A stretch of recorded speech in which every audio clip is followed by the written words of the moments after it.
साथियों, भारतीय संस्कृति और दर्शन में कर्म का एक महत्वपूर्ण स्थान है। कर्म का अर्थ है कार्य जो किसी व्यक्ति द्वारा विचारों, शब्दों और क्रियाओं के माध्यम से किया जाता है। यह माना जाता है कि हमारे कर्म हमारे भविष्य का निर्माण करते हैं और इसका प्रभाव हमारे जीवन में प्रत्यक्ष या अप्रत्यक्ष रूप से दिखाई देता है। सवाल यह उठता है कि कर्म अपना हिसाब कब और कैसे करता है। इस प्रश्न का उत्तर पाने के लिए हमें कर्म के गहन अर्थ और उसके परिणामों को समझने की आवश्यकता है। कर्म का सिद्धांत अत्यंत सरल लेकिन बहुत ही गहरा है। ये कहता है कि हम जो भी कार्य करते हैं उसका प्रभाव हमारे जीवन पर जरूर पड़ता है। ये प्रभाव कभी कभी तुरंत दिखाई देता है, लेकिन कई बार हमें इसे देखने में समय लगता है। कर्म का फल निश्चित रूप से मिलता है, लेकिन ये कब और कैसे मिलेगा ये कई कारकों पर निर्भर करता है। कर्म का हिसाब तब होता है जब व्यक्ति अपने कर्मों के परिणामस्वरूप सुख या दुख का अनुभव करता है। यह एक प्रकार का संतुलन है जिसे प्रकृति और ब्रह्मांड अपने तरीके से बनाते हैं। ये संतुलन हमेशा एक ही जीवन काल में नहीं आता, बल्कि कई बार यह अगले जन्म में भी होता है। कर्म का हिसाब तब आता है जब व्यक्ति के कर्म परिपक्व हो जाते हैं। यह उस समय होता है जब हमारे अच्छे या बुरे कर्म अपने पूर्ण परिणाम देने के लिए तैयार हो जाते हैं। इसका समय कोई निश्चित नहीं है, क्योंकि यह पूरी तरह से हमारे कर्मों की प्रकृति, उनके परिमाण और उनकी समयावधि पर निर्भर करता है। कर्म का हिसाब एक प्राकृतिक प्रक्रिया के माध्यम से आता है। ये किसी दैविक हस्तक्षेप से नहीं, बल्कि हमारे कर्मों के परिणामस्वरूप होता है। यदि हमने अच्छे कर्म किए हैं तो हमें सकारात्मक परिणाम मिलते हैं, और यदि हमारे कर्म नकारात्मक हैं तो हमें उसके विपरीत परिणाम भुगतने पड़ते हैं। यह एक प्रक्रिया है जिसमें कोई भी व्यक्ति अपवाद नहीं है। हिंदू दर्शन में पुनर्जन्म का विचार भी कर्म के साथ गहराई से जुड़ा हुआ है। यह माना जाता है कि यदि इस जीवन में हमारे कर्मों का फल नहीं मिलता है तो अगले जीवन में इसका परिणाम अवश्य मिलता है। यह एक चक्र है जो तब तक चलता रहता है जब तक कि व्यक्ति अपने सभी कर्मों का हिसाब नहीं चुका देता। कर्म का हिसाब कब और कैसे आता है यह एक गूढ़ विषय है, लेकिन एक बात निश्चित है कि कर्म अपने हिसाब से हमारे जीवन में आता है और हमें उसे स्वीकार करना ही पड़ता है। इसलिए हमें सदैव अच्छे कर्म करने की प्रेरणा लेनी चाहिए ताकि हमारा जीवन सुखमय और शांति से भरा हो।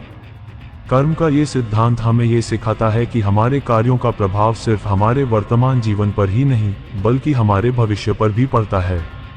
इसलिए हमें अपने कर्मों के प्रति सतर्क और जागरूक रहना चाहिए। बुद्ध के अनुसार कर्म का महत्व हमारे जीवन में अत्यधिक है।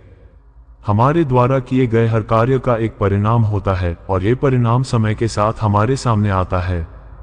ये परिणाम कभी कभी तुरंत ही दिखाई देने लगता है, जबकि कभी कभी इसे आने में वर्षों या यहाँ तक कि जन्मों का समय लग सकता है। लेकिन एक बात निश्चित है, कर्म का हिसाब अवश्य होता है। आप सभी देख रहे हैं बुद्धम शरणम गोइंग यूट्यूब चैनल। मैं आप सभी को सादर प्रणाम करता हूँ। आइए इसे बुद्ध की इस कहानी के माध्यम से जानते हैं। प्राचीन समय की बात है जब भगवान बुद्ध अपने शिष्यों के साथ एक गांव में प्रवास कर रहे थे। एक दिन एक युवा व्यक्ति उनके पास आया और उनसे पूछा, हे बुद्ध, क्या सच में कर्म अपना हिसाब करने आता है? यदि हाँ, तो ये कब और कैसे आता है? बुद्ध मुस्कुराए और बोले, मैं तुम्हें एक कहानी सुनाता हूँ। ये कहानी तुम्हारे प्रश्न का उत्तर देगी। बहुत समय पहले की बात है, एक शक्तिशाली और क्रूर राजा ने अपने राज्य में एक किसान को झूठे आरोप में जेल में डाल दिया। किसान एक साधारण और ईमानदार व्यक्ति था जिसने कभी कोई पाप नहीं किया था। उसने राजा से गुहार लगाई, लेकिन राजा ने उसकी एक न सुनी और उसे कई वर्षों तक कैद में रखा। वर्षों बाद राजा का एक बेटा पैदा हुआ। जब वह बड़ा हुआ तो वह अजीबोगरीब बीमारी से ग्रस्त हो गया। राजा ने हर संभव उपाय किए, लेकिन कोई भी वैद्य या चिकित्सक उस बीमारी का इलाज नहीं कर पाया। एक दिन राज्य में एक महान संत आए। राजा ने उन्हें अपने पुत्र की बीमारी के बारे में बताया। ऋषि ने ध्यान लगाकर कहा, राजन, ये बीमारी आपके पुत्र को आपके द्वारा किए गए एक अन्याय के कारण हुई है।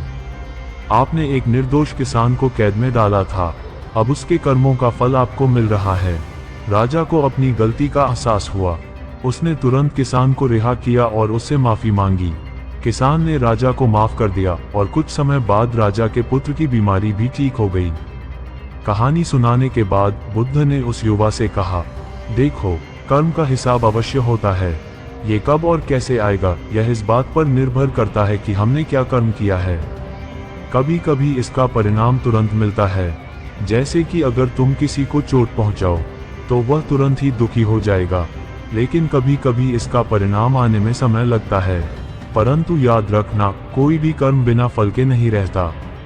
साथियों, हमारे हर अच्छे बुरे कार्य का परिणाम होता है, इसलिए हमें सोच समझकर और न्यायपूर्ण ढंग से कर्म करना चाहिए। अगर हम अच्छे कर्म करते हैं तो हमें अच्छा फल मिलता है, अगर बुरे कर्म करते हैं तो उसका बुरा परिणाम हमें अवश्य भुगतना पड़ता है। इसीलिए हमें हर समय सतर्क रहना चाहिए। कर्म का हिसाब एक अटल सत्य है जिसे कोई टाल नहीं सकता। ये निश्चित समय पर निश्चित रूप से आता है। इसलिए अपने कर्मों को अच्छे बनाएं और जीवन में शांति, सुख और समृद्धि का अनुभव करें।